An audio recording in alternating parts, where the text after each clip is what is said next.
के इस कार्यक्रम में मेरे साथ उपस्थित हमारे बहुत ही जुझारू और कर्मशील और संवेदनशील अध्यक्ष श्री सतीश पूनिया जी, हमारे भारतीय जनता पार्टी के प्रभारी और राज्यसभा में मेरे साथी सम्माननीय अरुण सिंह जी, हमारी सह प्रभारी गुजरात से सांसद बहन भारती बहन स्याल जी, हमारे संगठन मंत्री चंद्रशेखर जी, हमारे प्रदेश के महामंत्री भजनलाल जी, हमारे यहाँ के लोकप्रिय सांसद और हमारे वरिष्ठ साथी श्री निहाल चंद जी, हमारे माघोराम चौधरी जी, अजय पाल जी, अशोक जी सैनी, माननीय पंकज जी गुप्ता, अभिषेक जी मटोरिया, हमारे कैलाश जी मेघवाल,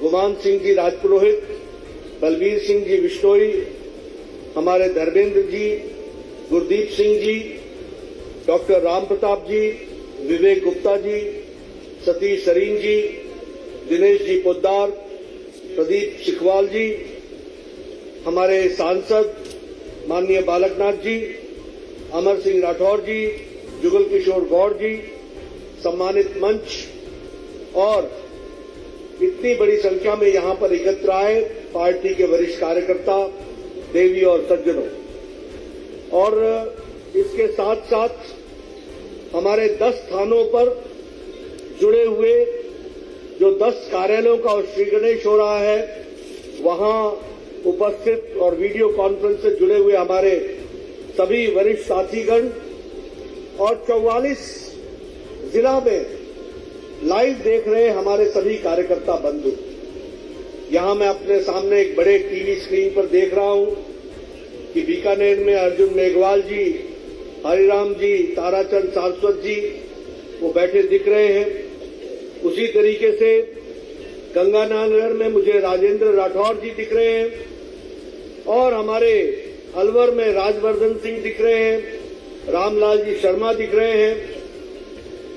अजमेर में हमारे गजेंद्र सिंह शेखावत जी दिख रहे हैं और प्रसन्न चंद जी मेहता भी दिख रहे हैं और शायद उनके बगल में डूडी जी बैठे हैं। बहुत देख नहीं पा रहा हूं लेकिन लगता है कि वो डूडी जी हैं।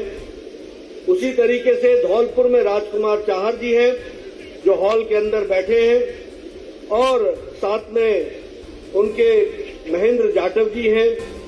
नागौर में कैलाश चौधरी जी और राजकुमार भूतरा जी दिख रहे हैं। उदयपुर में गुलाब सिंह कटारिया जी दिख रहे हैं और हमारे चित्तौड़गढ़ में सीपी जोशी जी और ओम प्रकाश भड़ाना जी दिख रहे हैं। इस प्रकार से गोवर्धन जी हमारे चूरू में और गोपीचंद मीना जी प्रतापगढ़ में और बारां में श्रीमती चंद्रकला मेघवाल जी दिख रही हैं। नजदीक से देखने के लिए मैंने ये आपके फोटो शॉट्स भी मंगवाए ताकि मैं देख सकूं और इस समय फोकस अर्जुन राम मेघवाल जी पर है कैमरे का। बिल्कुल अगल बगल कोई दिख नहीं रहा है, सभी हमारे सज्जन वृंद दिख रहे हैं लेकिन पूरा फोकस अर्जुन राम मेघवाल जी पर है। अब गजेंद्र जी पर भी फोकस कर दिया गया है। आप सभी को मेरा राम राम, सभी को मेरा नमस्कार। मित्रों, आज ये डिजिटल वर्ल्ड के कारण हम एक स्थान से 10 कार्यालयों का श्री गणेश कर रहे हैं और साथ ही साथ 4 स्थानों पर भूमि पूजन कर रहे हैं। सच मायने में मानिए तो यह हम सब के लिए और भारतीय जनता पार्टी के लिए और राजस्थान की भारतीय जनता पार्टी के लिए यह एक उत्सव का अवसर है। उत्सव का अवसर है, यह हमारे लिए उत्सव है। अब कल्पना कीजिए क्या 10 स्थानों पर ऐसे भव्य मंदिर हमारे कार्यालय खड़े हो रहे हैं। मित्रों, यह कार्यालय की कल्पना हमारे से पूर्व अध्यक्ष श्री अमित शाह जी ने रखी थी और उन्होंने कहा था कि हर जिले में कार्यालय होना चाहिए। उसी कल्पना को लेकर के हम लोग आगे बढ़े और उस कल्पना को पूरा करने के लिए पूरी ताकत लगाई और आज मुझे खुशी है कि देश में 512 कार्यालय बनना अभी प्रस्तावित हुआ है, जिसमें 227 कार्यालय बन करके तैयार हो गए हैं, जिसमें आपका भी 10 कार्यालय है और कंस्ट्रक्शन का काम 153 कार्यालय में चल रहा है। ये कल्पना अमित शाह जी ने की थी और इसको हम पूरा करने के लिए हमारे सांसद और महामंत्री अरुण सिंह जी पूरी ताकत से लगे और इस कल्पना को पूरा कर रहे हैं। मित्रों, यह कार्यालय आधुनिक व्यवस्था से सुसज्जित कार्यालय है। यह कार्यालय में जहां कॉन्फ्रेंस हॉल है, जहां मीटिंग के लिए हॉल है, जहां लाइब्रेरी है, डिजिटल लाइब्रेरी है, जहां प्रेस कॉन्फ्रेंस करने के लिए मीडिया सेंटर है, जहां अध्यक्ष के बैठने के लिए अलग व्यवस्था है, जहां पदाधिकारियों के बैठने के लिए अलग व्यवस्था है, जहां आगंतुकों के लिए आने के लिए उनके लिए बैठने की अलग व्यवस्था है, ऐसा एक आधुनिकतम कार्यालय बनाना जो तय किया था उन्होंने, आज उसको हम कार्य रूप दे रहे हैं और उसी कड़ी में 10 कार्यालय आज राजस्थान को समर्पित हो रहे हैं। इसके लिए मैं आपको बहुत बहुत बधाई देता हूं। और साथ ही साथ दौसा में, प्रतापगढ़ में, बरान में और चूरू में शिलान्यास हो रहा है और मेरा मानना है कि बहुत जल्द आप लोग वहां भी तीव्र गति से कार्यालय बनाएंगे और राजस्थान को कार्यालय से युक्त रखेंगे, ताकत के साथ खड़े होंगे। इसके लिए मैं पुनः आपको बधाई देता हूं। मित्रों, ये मैं बार बार शब्द कार्यालय क्यों कह रहा हूं, मैं ऑफिस क्यों नहीं कहता?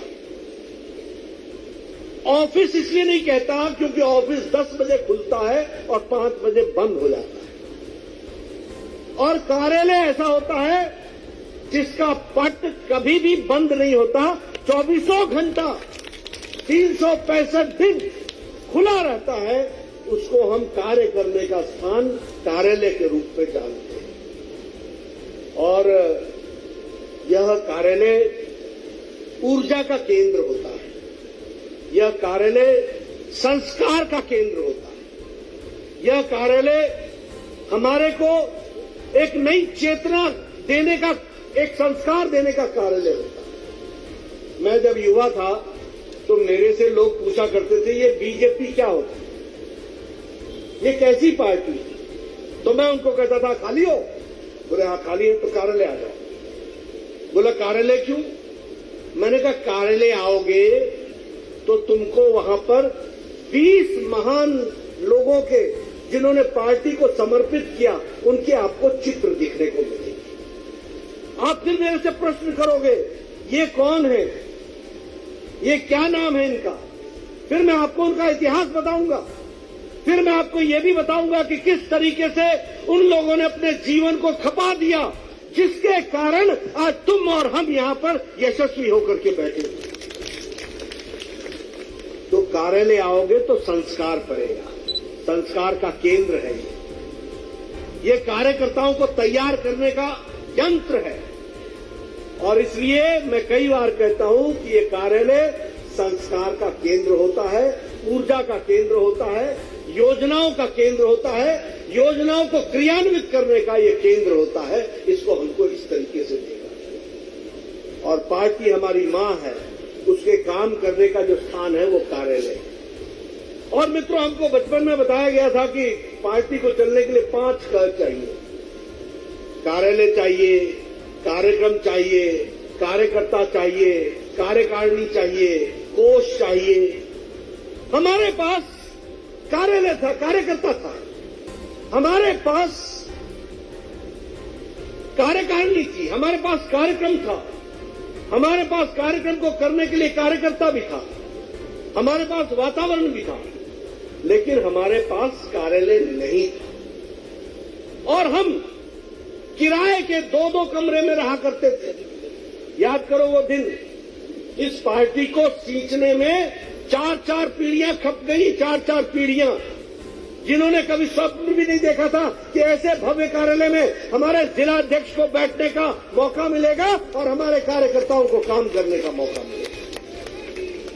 लेकिन उनकी तपस्या, उनका मितव्ययता, उनकी साधना, उनकी सोच, उसका प्रमाण है कि आज ये कार्यालय जीते जागते संस्कार केंद्र और ऊर्जा केंद्र के रूप में विराजमान है। और इसलिए मैं इसको एक उत्सव मानता हूं और इस उत्सव में आप सब लोगों ने अपने आप को जोड़ा है। ये सच में आप याद करो ना, मैं उन कार्यकर्ताओं को याद करता हूं जो किसी छोटी सी पतली सी गली में 2 कमरे होते थे, एक में खुद कोई कार्यकर्ता रहता था और एक में कार्यालय चलता था। वहां से बढ़कर के आज हम इस तरीके के कार्यालय के रूप में आए हैं। ये सच में उत्सव का भी अवसर है और समझने का भी अवसर है। मित्रों, अगर हम बात करें, एक समय में हमारे 2 सांसद होते थे और आज हमारे 302 हैं चुने हुए प्रतिनिधि, 302। एक समय में हम संगठन को आगे मजबूत करने के लिए कार्य करते थे, हमारी संख्या लाखों में थी। आज हर एक कोई हमारा परिचय देता है, हमारा विरोधी भी परिचय देता है, तो वो कहता है विश्व की सबसे बड़ी पार्टी, 18 करोड़ के सदस्यों वाली पार्टी भारतीय जनता पार्टी। और राजस्थान भी कम नहीं है, 44 आपके जिले हैं। आज 44 जिले स्थान से सब लोग देख रहे हैं और उसमें आपने यहां पर जो कार्यालय बनाने की जो आपने योजना बनाई है, 13 कार्यालय बनकर के तैयार हो गए हैं, 9 पर काम चल रहा है और 7 के लिए जमीन खरीदी जा रही है और 4 पर कुछ विषय हैं जिसको सुलटा करके आपके पूरे के पूरे 33 जगहों पर कार्यालय बन जाएंगे 33 जिलों में। इसके लिए मैं शुभकामनाएं देता हूं और बधाई देता हूं आपको कि आप इस काम को कर रहे हैं। मित्रों, मुझे यह भी खुशी है कि राजस्थान की सदस्य संख्या 69 लाख यानी वैसे 70 लाख के आसपास है और उसी तरीके से एक्टिव मेंबर जो है वो 80,000 से ऊपर है। आप सोचिए, कभी भैरव सिंह शेखावत जी जब पार्टी का काम करते थे, एक समय ऐसी स्थिति आई कि 16 जनसंघ के एमएलए थे और 16 में से सब छोड़ करके चले गए, एक ही रह गए अकेले भैरव सिंह जी और उनके साथ एक और शायद रह गए थे, 2 रह गए थे। कहां कितने उतार चढ़ाव देखे। और मैं हमेशा सब लोगों को कहता हूं, देखो सुख के दिन का अनुभूति करनी है तो दुख को याद रखना, उजाले का अगर अनुभव करना है तो अंधकार की पीड़ा को समझते रहो, तभी तुम उजाले की कीमत समझो। आज जहां हम पार्टी हमारी खड़ी है, इसका आनंद लेना हो तो उनकी तपस्या को याद करो जिन्होंने अपने आप को सर्वस्व खपा दिया और उनकी तपस्या के कारण। और उनको क्या कहते थे हमारे लोग, हम बहुत खुशनसीब हैं, हमारी जमानत जब बच गई। यानी चुनाव हारने के लिए लड़ते थे, लेकिन लड़ते थे और खुश होकर के कार्यालय आते थे, हमारी जमानत बच गई, हमारी जमानत बच गई। यही हमारे लिए सर्टिफिकेट होता था। लेकिन मन में एक तमन्ना थी कि विचार के लिए लड़ेंगे और विचार के लिए खपा देंगे। आज उनकी तपस्या के कारण हम आज यशस्वी हुए हैं, ये भी हमको याद रखना चाहिए। मित्रों, हम लोगों को जब मैं ये सारी बातें कर रहा हूं तो भारतीय जनता पार्टी के कार्यकर्ताओं को एक बात और ध्यान रखना, हम किसकी पार्टी, हम किसके लिए हैं, हमने किसके लिए काम करना है, हमको कहां बढ़ना है आगे, हमको क्या करना है। हम क्या सिर्फ एमएलए बनने आए हैं, हम क्या एमपी बनने आए हैं, हम सिर्फ मंत्री बनने आए हैं, हम सिर्फ कोई कुर्सी घेरने के लिए आए हैं? नहीं, कुर्सी, एमएलए, एमपी, मंत्री ये हमारी माध्यम है, ये हमारा रास्ता है जिसके माध्यम से हम लोक सेवा के लिए आए हैं, जनता की सेवा के लिए आए हैं और राष्ट्र को मजबूत बनाने के लिए आए हैं। ये हमको ध्यान रखना। और जब मैं कहता हूं कि राष्ट्र को मजबूत करना है तो हमारा विरोधी भी जानता है कि राष्ट्रवादी अगर कोई पार्टी है तो वो भारतीय जनता पार्टी, राष्ट्रवादी पार्टी। देखिए, 1951-52 से हमने कहा एक देश में 2 निशान, 2 विधान, 2 प्रधान नहीं चले। 1952 से लेकर 2020 आ गया, हम एक ही नारा लगाते रहे एक देश में दो निशान, दो विधान, दो प्रधान नहीं चले। सारी पार्टियों ने रास्ते बदल लिए, लेकिन प्रखर राष्ट्रवाद भारतीय जनसंघ और भारतीय जनता पार्टी के साथ हमेशा अटूट रहा। और आज उसी का नतीजा है कि जो भारत का महान सपूत नरेंद्र मोदी 1990 में एकता यात्रा के माध्यम से कश्मीर से चलकर मुरली मनोहर जोशी के नेतृत्व में झंडा तिरंगा लेकर चलता है, और वह 26 जनवरी 1991 को 1991 को वह लाल चौक कश्मीर में झंडा गाड़ता है, वो भी हमको याद है। और वही बाद में प्रधानमंत्री बनते हैं, और उनकी इच्छा शक्ति और अमित शाह की राजनीति ने धारा 370 को धाराशाही कर दिया। और अब हमारा नारा साकार हो गया, एक देश में एक निशान, एक विधान, एक प्रधान, यही रहेगा, और अटूट कश्मीर हमारा जम्मू कश्मीर का। तो राष्ट्रवादी तो हम है ही है, लेकिन राष्ट्रवाद के साथ साथ हमने तय करना है कि हम गांव, गरीब, वंचित, पीड़ित, शोषित, दलित, महिला, युवा, किसान, इनकी आंसू को पोंछने का और इनको ताकत देने का काम हमने करना है। हम इनकी सशक्तिकरण के लिए हैं, और सत्ता हमारे लिए माध्यम है। सत्ता हमारा लक्ष्य नहीं है, सत्ता अंत नहीं है, सत्ता के माध्यम से विकास करने का रास्ता है। इस बात को भी हमको समझना है। और इसीलिए मैं आप सबसे निवेदन करना चाहूंगा कि आप सब लोग अपने जीवन में भी कौन से काम ले सकते हैं जिससे गांव, गरीब, वंचित, पीड़ित, शोषित, दलित, महिला, युवा, इनके लिए हम काम कर सकते हैं, इसकी भी हमको चिंता करनी चाहिए। और मोदी जी ने हमको कार्यक्रम दिए। मैं कल भी चर्चा कर रहा था, ये उज्ज्वला कार्यक्रम, ये उज्ज्वला कार्यक्रम सिर्फ कार्यक्रम नहीं है, ये महिलाओं का सशक्तिकरण है, जिनके दिन के कम से कम 2-2 घंटे सिर्फ लकड़ी काटने में और लकड़ी का चूल्हा जलाने में जाता था, आज वो गैस के चूल्हे के कारण उनका सशक्तिकरण हुआ है। और छोटी संख्या नहीं है, 8 करोड़ थी, अब 10 करोड़ हो गई है। यानी 10 करोड़ घरों में जो लकड़ी का चूल्हा जलता था, आज वहां गैस का चूल्हा है। ये महिला सशक्तिकरण का जीता जाता है।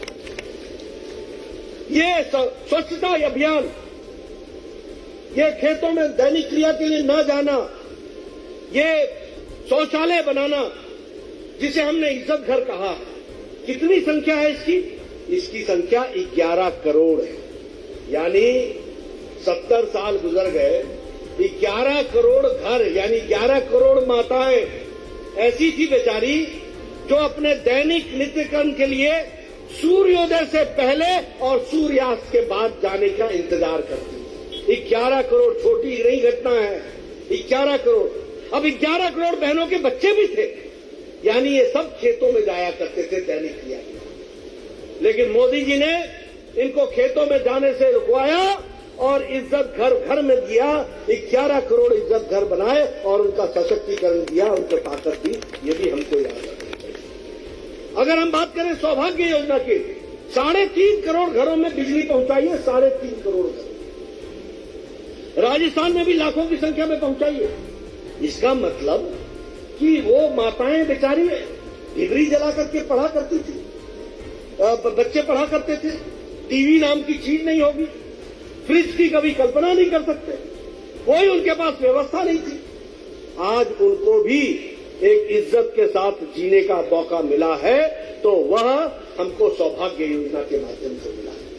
अनेक योजनाएं उठा करके देखिए। आप बताइए, कोरोना जब आया तो ये जनधन खाते में मोदी जी ने 500-500 रुपए 20 करोड़ बहनों के खाते में पहुंचाया कि नहीं पहुंचाया? पहुंचाया कि नहीं पहुंचाया? ये महिला सशक्तिकरण था। 500-500 रुपए, 3 महीने लॉकडाउन रहा तो 3 महीने 500-500 रुपए पहुंचाया। हमारे वृद्धा पेंशन की दृष्टि से 1000 रुपए पहुंचाया गया हर महीने। हमारे अपने विकलांग भाइयों को 1000 रुपए पहुंचाया गया। ये सशक्तिकरण, यानी गांव, गरीब, वंचित, पीड़ित, शोषित, दलित, युवा, युवाओं के लिए स्टैंड अप योजना, स्टार्टअप योजना, हमारे दलित भाइयों के लिए स्टार्टअप योजना अलग से चलाया गया। ये सारे कार्यक्रम इसलिए चलाए गए ताकि आप विकसित हो सके और आपके माध्यम से समाज आगे बढ़ सके, इसकी चिंता की। मित्रों, मैं ये भी कहना चाहूंगा कि यह सरकार, कल भी मैंने कहा, जवाबदेह सरकार, यह जवाबदेह के साथ साथ रिस्पॉन्सिव सरकार है, रिस्पॉन्सिबल सरकार। आप लोगों ने वैक्सीनेशन कराया, आप बताइए, अभी तक अमेरिका नहीं करा पाया है पूरा वैक्सीनेशन। अभी ऑस्ट्रेलिया में झंझट चल रहा था वैक्सीन कराएं कि नहीं कराएं, लेकिन भारत देश में आज 190 करोड़ डोज लग गई है 130 करोड़ की जनसंख्या को, और आपको सुरक्षा कवच दिया गया है। यह है जवाबदेह सरकार, यह है जिम्मेवार सरकार। और बताइए, मुफ्त दिया कि नहीं दिया? मुफ्त लगाया कि नहीं लगाया? सबको डबल डोज लग गई है कि नहीं लग गई है? आप सब बिना मास्क के बैठे हैं कि नहीं बैठे? यह जवाबदेह सरकार का नतीजा है। और आप याद कीजिए, वो केजरीवाल जी ने कहा कि हमको खरीदने दो वैक्सीन, हमको खरीदने दो वैक्सीन। अंतर्राष्ट्रीय बाजार में गए, किसी ने पूछा नहीं, एक हफ्ते में लौट करके अबाउट टर्न होकर के आए और कहने लगे, मोदी जी आप ही वैक्सीन दिला दो। और अंत में क्या कहा? मुफ्त ही दिला दो। मोदी जी ने कहा, ये तेरे बस का रोग नहीं है, ये हम ही कर सकते हैं, मोदी है तो मुमकिन है, ये हमको ध्यान में रखना। और वैक्सीनेशन हुआ। आज हम सुरक्षा कवच के साथ 130 करोड़ की जनसंख्या खड़ी है, ये भी हमको समझना चाहिए। मैंने अभी भी चर्चा की थी, कल भी चर्चा की थी, ऑपरेशन गंगा के तहत क्या आप बताइए 23,000 बच्चों को वापस लेकर के यूक्रेन से आए कि नहीं आए? मोदी जी आए कि नहीं आए? 23,000 बच्चे। किस देश ने ऐसी कोशिश की है? अमेरिका ने की क्या? कनाडा ने की क्या? ऑस्ट्रेलिया ने की क्या? यूरोप ने की क्या? कौन सा देश है? आप बताइए, मोदी जी ने पुतिन से बात की कि नहीं की कि हमारे बच्चे हैं वहां पर? ज़ेलेंस्की को बताया कि नहीं कहा हमारे बच्चे हैं? पुतिन ने कहा कि नहीं कहा कि हम युद्ध विराम करते हैं, इतने समय में आप अपने बच्चों को भारत के लिए निकाल लीजिए? सारा विदेश मंत्रालय यूक्रेन के बॉर्डर पर मोदी जी ने लगा दिया और 1 महीने के अंदर 23,000 बच्चे 114 फ्लाइटों में उनको भारत पहुंचाया। 114 फ्लाइट, जिसमें से 14 फ्लाइट भारतीय एयरफोर्स की थी और बाकी हमारे विमान सेवाओं वाली थी, और उनको ला करके यहां भारत में पहुंचाया गया, उनके माता पिता तक पहुंचाया गया। किया कि नहीं किया? और राजस्थान से भी 5,000 बच्चे थे। यह है रिस्पॉन्सिबल सरकार, यह है रिस्पॉन्सिबल सरकार, जिसको हमको समझना चाहिए और ध्यान रखना चाहिए। मित्रों, मोदी जी के नेतृत्व में देश मजबूती से आगे बढ़ रहा है। आज हमें खुशी है, आपको जानकर के खुशी होगी। गांधी जी चरखा चलाया करते थे, गांधी जी कहते थे खादी पहनो, गांधी जी कहते थे खादी करो। कांग्रेसी भूल गए 70 साल में, गांधी को ही भूल गए तो बाकी क्या करें? गांधी को भूल गए।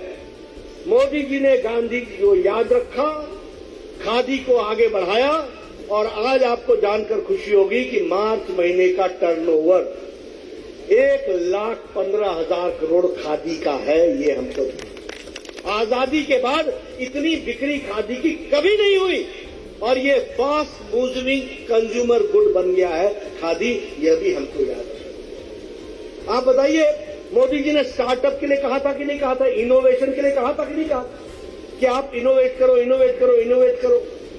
एक समय जब ये कहा था तो भारत का नौजवान नौकरी मांगता था, भारत का नौजवान बेरोजगारी की बात करता था। मोदी जी ने प्रेरित किया कि तुमको अपना काम भी करना चाहिए। उस समय स्टार्टअप में 500 लोग थे, और आज 68,000 स्टार्टअप भारत में चल रहे हैं, और उसमें 100 ऐसे हैं जो यूनिकॉर्न में आ गए हैं, जिनका नाम यूनिकॉर्न में दर्ज हो गया है, जिनका टर्नओवर 100 करोड़ से ज्यादा हो गया, 100 करोड़ से ज्यादा का टर्नओवर हो गया। ये बदलता भारत है जिसको हमको याद रखना है। मित्रों, आप बताइए, राजस्थान के लोग विभिन्न देशों में, प्रदेशों में जाते थे काम करने के लिए कि नहीं जाते? और उनको वहां राशन कार्ड नहीं होता था, क्योंकि उनका घर जहां है वही राशन कार्ड बनता था। प्रधानमंत्री जी ने 1 नेशन 1 राशन कार्ड। अब देश में कहीं भी चले जाओ तुम्हारे को तुम्हारे राशन का हिस्सा मिलेगा, तुम्हारे कार्ड पर मिलेगा, ये भी उसकी व्यवस्था की है। तो मित्रों, आपको जानकर के खुशी होगी, जब मैं रिस्पॉन्सिव गवर्नमेंट कहता हूं, कोरोना आया तो कोरोना में क्या 80 करोड़ की जनता को तब से मोदी जी 5 किलो गेहूं या 5 किलो चावल, 1 किलो दाल दे रहे हैं कि नहीं दे रहे हैं? 80 करोड़ की जनता को प्रधानमंत्री अन्न योजना में मिल रहा है कि नहीं मिल रहा है? अभी आर्थिक आंकड़े इंटरनेशनल मॉनिटरी फंड का आया, उन्होंने कहा है कि भारत अति गरीबी की रेखा को 1% से नीचे रखने में पिछले 2 सालों में सफल रहा है। इसने गरीबी को बढ़ने नहीं दिया है। और साथ ही साथ रिपोर्ट ये भी कहती है कि 12% लोग गरीबी की रेखा से ऊपर उठ चुके हैं। ये मोदी जी का बदलता भारत है, इसको भी हमको याद रखना है। मित्रों, मैं बहुत सी आपके सामने बातें रख सकता हूं, लेकिन मैं ज्यादा समय आपका न लेता हुआ एक ही बात कहूंगा कि अभी विकास की दृष्टि से अगर हम बात करें, आज सड़क बन रही है Amritsar Jamnagar economic corridor expressway, और ये सड़क हनुमानगढ़, बीकानेर, नागौर, जोधपुर, पाली से होती हुई जाएगी। आप बताइए, राजस्थान का विकास होगा कि नहीं होगा? राजस्थान का विकास में फर्क पड़ेगा कि नहीं पड़ेगा? और जिसका नाम ही इकोनॉमिक कॉरिडोर हो तो उससे कितना फर्क पड़ेगा वो भी हमको याद रखना। दिल्ली मुंबई एक्सप्रेस हाईवे, ये लगभग 98,000 करोड़ रुपए की लागत से बन रहा है, 373 किलोमीटर बनेगा। ये अलवर, दौसा, सवाई माधोपुर, बूंदी, झालावाड़ से होता हुआ गुजरेगा। बताइए, राजस्थान का विकास होगा कि नहीं होगा? तो हर दृष्टि से एक विकसित प्रदेश को बनाने के लिए आदरणीय प्रधानमंत्री जी के नेतृत्व में काम चल रहा है। लेकिन मैं यहां एक बात जरूर कहूंगा कि मैं आपसे आज कार्यालय के उद्घाटन में तो आया हूं, लेकिन मैं यहां पर निश्चित रूप से राजस्थान की जनता से और विशेष करके हमारे हनुमानगढ़ की जनता, बीकानेर में जो हमारे लोग सुन रहे हैं, श्रीगंगानगर में जो हमारी बात को सुन रहे हैं, चित्तौड़गढ़ में, अजमेर में, बांसवाड़ा में, नागौर में, उदयपुर में, अलवर में, हमारे प्रतापगढ़ में और हमारे दौसा में, बारां में और चुरू में जो हमारे कार्यकर्ता हमारी बात को सुन रहे हैं, मैं आपसे निवेदन करने आया हूं कि मुझे राजस्थान में डबल इंजन की सरकार चाहिए। डबल इंजन की सरकार, कोई कारण नहीं है, मोदी जी का आशीर्वाद हो और राजस्थान में जन विरोधी सरकार बैठी हो, जिसको जनता से कोई लेना देना नहीं है, जो जनता के मर्म को नहीं समझती, जो जनता के विषयों को नहीं समझती है। और मुझे तो बहुत दुख हो रहा है। राजस्थान, और मेरा तो रिश्ता भी राजस्थान से है, मैं तो राजस्थान के प्रति मेरा विशेष प्रेम है, लगाओ, और हनुमानगढ़ से तो विशेष करके लगाओ। किस बात के लिए राजस्थान जाना जाता था? संस्कार के लिए। किस बात के लिए राजस्थान जाना जाता था? संतोष के लिए। किस बात के लिए राजस्थान जाना जाता था? विकास के लिए। किस बात के लिए राजस्थान जाना जाता था? संस्कार के लिए। किस बात के लिए राजस्थान जाना जाता था? शांति के लिए। लेकिन ये अशोक गहलोत ने राजस्थान की आबरू पर और राजस्थान के मान पर, सम्मान पर गहरी चोट और आघात पहुंचाई। और मैं कहने के लिए नहीं कह रहा हूं, अखबार खोलो, सबसे ज्यादा बलात्कार के किस्से आज राजस्थान के, सबसे ज्यादा बलात्कार। और गहलोत साहब को कोई पीड़ा नहीं होती, कोई चिंता नहीं होती। और मुझे बताया गया कि एक मंत्री ने एक विधानसभा में बहुत ही हल्का बयान दिया। मैं वो बयान बोल नहीं सकता हूं, उसने वो हल्का बयान दिया। ये कांग्रेस की मानसिकता दर्शाता है और ये गहलोत की मानसिकता दर्शाता है, इसको हमको समझना। दूसरी बात, आप देश में रेप के मामले में राजस्थान नंबर 1 पर खड़ा हो गया है। क्या ये ऐसी में रहने देना है? क्या ऐसी छवि रहने देनी है? क्या रहने देंगे? क्या आज आदिवासियों पर सबसे ज्यादा दूसरे नंबर का केस देश में हो रहा है, तो वो राजस्थान में हो रहा है। और मैं नहीं कह रहा, राजस्थान के पुलिस रिकॉर्ड्स कह रहे, पत्रकार मेरी बात को नोट कर ले। और दलितों पर देश में तीसरे नंबर का अत्याचार अगर हो रहा है तो वो राजस्थान में हो रहा है। आप बताइए करौली की घटना घटी कि नहीं घटी? आप बताइए जोधपुर में घटना घटी कि नहीं घटी? आप बताइए जयपुर में तनाव हुआ कि नहीं हुआ? आप बताइए जिस दिन जोधपुर में घटना घट रही थी उस दिन अशोक गहलोत अपना जन्मदिन जयपुर में मना रहे थे कि नहीं मना रहे थे? गुलदस्ते ले रहे थे कि नहीं ले रहे थे? जब रोम जल रहा था तो नीलो बांसुरी बजा रहा था। ये हाल ला करके अशोक गहलोत ने कहा। आप ऐसी सरकार को रहने देंगे क्या? रहने देंगे क्या? रहने देना चाहिए क्या? जल्द से जल्द जो भी हो, जब भी चुनाव आए, इस सरकार को उखाड़ फेंकना है। इसके लिए मैं आपसे निवेदन करूंगा, प्रजातांत्रिक तरीके से उखाड़ फेंकना। कोई कारण नहीं है कि ऐसी सरकार रहे। और मोदी जी का आशीर्वाद हो, पैसे की झड़ी लगी हो, विकास के लिए हर तरीके से काम हो रहा हो, वो मिशन से काम करें और यहां अशोक गहलोत की सरकार कमीशन में लगी रहे। वो लोगों की सेवा के लिए काम करे और यहां अशोक गहलोत की सरकार मेवा खाने में लगी रहे। वो लोगों की तस्वीर बदलने के लिए काम करे और यहां पर घोटाले हो। इस ऐसी सरकार को चलने का कोई अधिकार नहीं। और मैं आपसे निवेदन करने आया हूं, भारतीय जनता पार्टी के कार्यकर्ताओं, आप मोर्चा संभाल लो, एक एक बूथ संभाल लो। ये कार्यालय आपको मुबारक है।